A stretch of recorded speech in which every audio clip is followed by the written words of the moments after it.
And joining me live in the studio is the Minister of Works and Housing, Babatunde Fashola. You're welcome to Weekend File.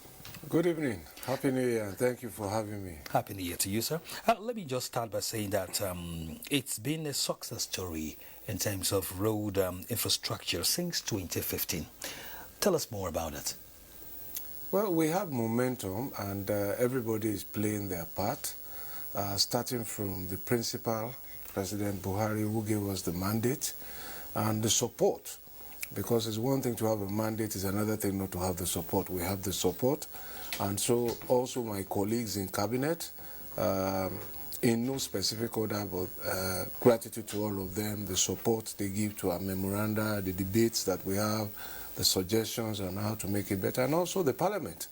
And for those who hold the view sometimes that parliament, as they say, has become rubber stamp, I tell people Parliament was not elected to come and fight the opposition. It's to oversight and keep the executive in check. So, and it is that collaboration that is bringing some of the results that you have shown, transferring benefit to people, building roads, creating work in road construction, facilitating ease of doing business, transporters, farmers, businessmen using the road. When you realize that close to 80% of the transportation in our country still happens on the road, you see how dependent and how necessary it is to keep the roads in very, very motorable condition. Unfortunately, roads are depreciating assets. Once you finish them, wear and tear begins, and you have to keep them in good shape all year round. Of late, you've been on a series of inspection tours of these roads. What have you seen? Well, I see progress. I see economic resurgence. I see people getting to work, earning a living, contributing to building their country.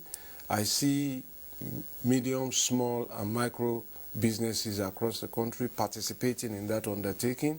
Those who supply all of the building components, diesel, gravel, sharp sand, cement, iron rods, water, lubricants, food at the construction sites. And that's why I say always that infrastructure is the most legitimate way to distribute money and create opportunities in an economy. There are people that we don't see, people who run laboratories, who test all of the materials. So it's not any type of water you can use. All of those people are part of the value chain.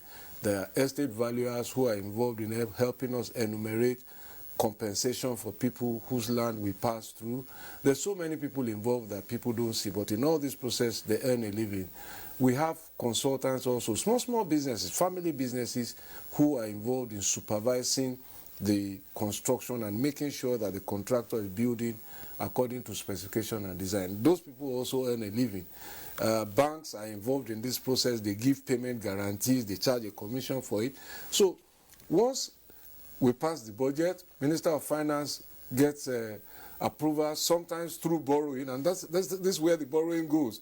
So it's the economy that is using up the borrowing for wealth creation. Once that happens, we issue the mandate to pay, and payment is made.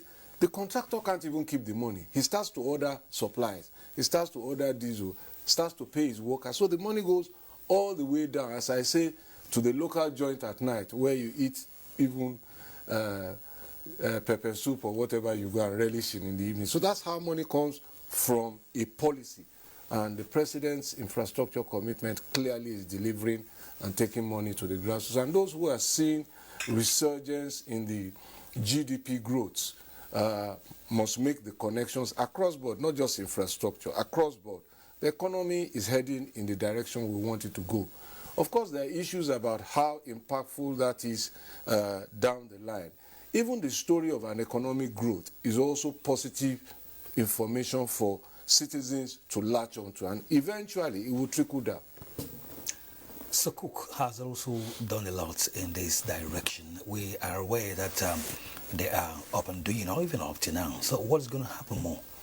Well, we just got approval, we just got notification, rather, of the closure of the latest Sukuk issue.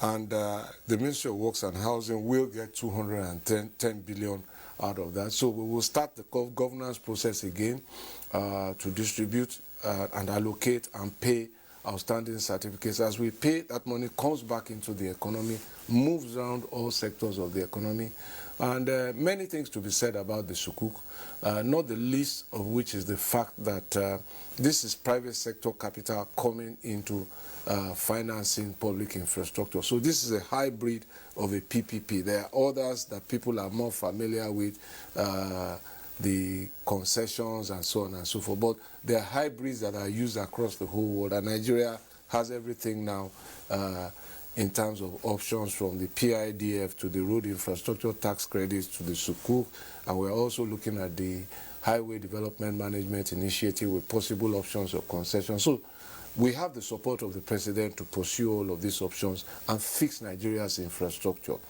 I think the point to say about fixing infrastructure is that the more infrastructure you have, the more choice your citizens have, the more efficient you are, and the more productive we become as a nation.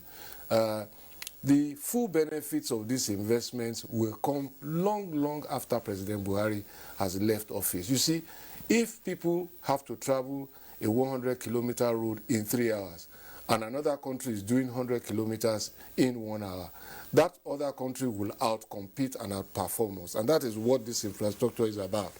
But not only roads and bridges. If other countries have the option of rail, and they have water transportation, and they have air, and we limit ourselves only to roads, again, there will be congestion and choice will be limited. And that is what roads are doing. That's what digital broadband is doing. Sometimes you don't really need to leave your house to do business. And all of these are coming together. As I said, we have momentum in the area of infrastructure, and Nigeria will only get better for it. We'll talk some more, Honorable Minister, but that will be right after the break. You're watching Weekend File. We're still discussing with the Minister of Works and Housing, Babatunde Fashola, on the federal government's road infrastructure. Let's look at the 21 NNPC tax credit roads. What impact will those be? Well,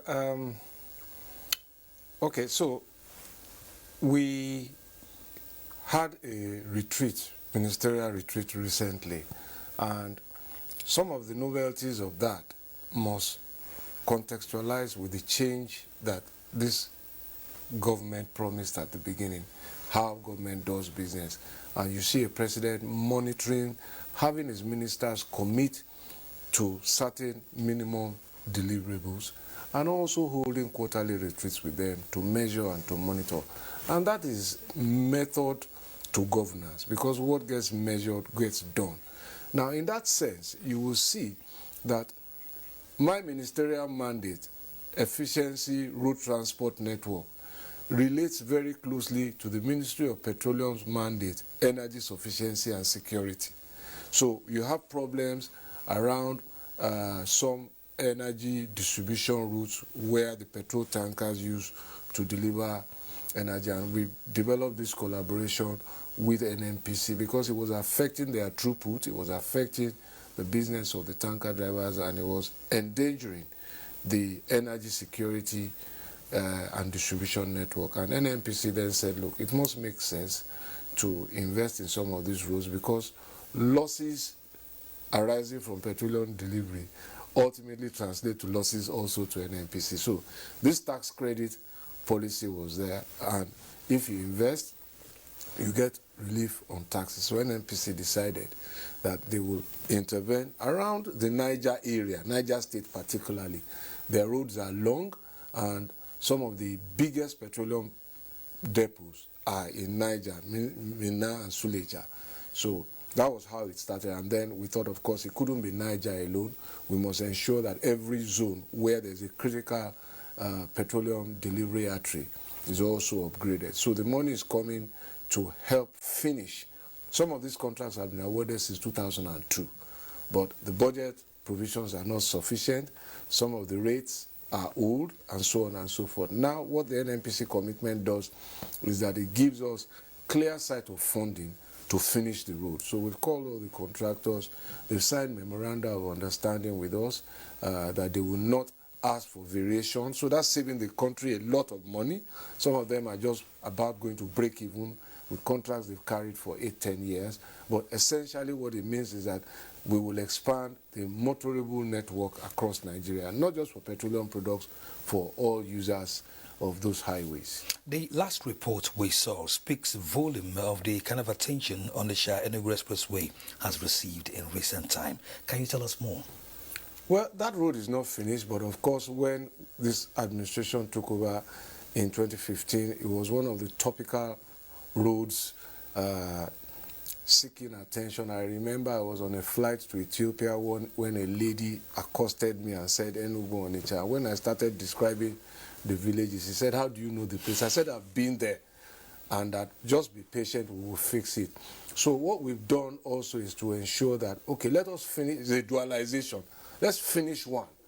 Nigerians won't mind, so long as that one single carriageway is motorable while work goes on there. And it's a major artery that is busy all year round, more so during Christmas and the New Year. So the change that we talked about is what your report has captured. People are saying how it was yesterday and how it is today, and they are much better for it. And people who watch this, right-thinking and well-meaning Nigerians who watch this will contextualize where a large part of the borrowing is actually going, and the results are becoming obvious. As I said in December when we started handing over some of the roads, we're in a season of completion and commissioning.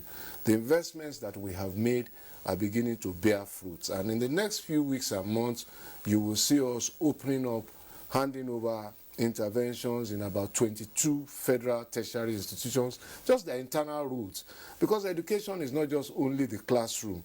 If students can't go to the lecture hall, you haven't finished the job. So we're in about 22 federal tertiary institutions. We finished, so commissioning should have started last week, but we have to suspend it because of the ASU strike. Okay. So because we wanted a peaceful environment to do that. You will also see President has approved that some of the national housing projects should be commissioned on his behalf. He can't be in all the states. So the ministers in those states have been notified and they've chosen dates. So we're just reviewing that. That was one of the last meetings I held yesterday on Friday. So what should Nigerians be expecting before the end of this administration in this direction?